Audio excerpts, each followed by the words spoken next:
বিয়ের 5 দিন পর প্রথমবার অফিসে আসছি। নিজেকে একটু অফিসে লজ্জা লাগছে। বস আজ তেমন কাজ দেয় নাই, তাই বসে আছি। হুট করে ফোন কল আসলো। বুঝলাম ওটা বউয়ের ফোন। কাল সে বাবার বাড়ি গেছে। তখন আমি কল ধরে বললাম, হ্যালো, আসসালামু আলাইকুম। সে বলল, ওয়ালাইকুম আসসালাম। ব্যস্ত আছেন? আমি বললাম, না, বলো। সে বলল, বলছিলাম আব্বু আজ আপনাকে দুপুরে দাওয়াতে ডাকছিল। তখন আমি বললাম, হ্যাঁ মনে আছে, তবে অফিস শেষ করতে করতে বিকেল হয়ে যাবে না? তখন সে বলল, ছুটি নিয়ে আসেন। আমি বললাম, আচ্ছা দেখছি কি করা যায়। তখন সে বলল, কি খাবেন, কি রান্না করব? আমার তার কথা শুনে চোখ দিয়ে পানি বের হয়ে গেল।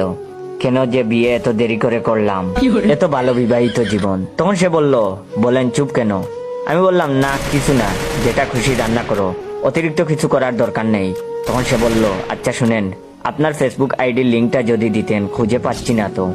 তখন আমি বললাম, আচ্ছা মেসেজ করে দিচ্ছি। তারপরে মনে মনে বললাম, আহা কত ভালো বউ আমার। ভার্সিটি পাশ করা মেয়ে, তারপরও স্বামীকে আপনি ছাড়া তুমি বলতে চায় না। আল্লাহ এমন ভালো বউ যেন সবাইকে দেয়। এখন প্রায় দুপুর হয়ে গেছে। এমন সময় বউ আমার আবার কল দিল। আমি বসের থেকে ছুটি নিয়ে অফিস থেকে বের হয়েছি। তখন কল ধরলাম আর বললাম, হ্যালো।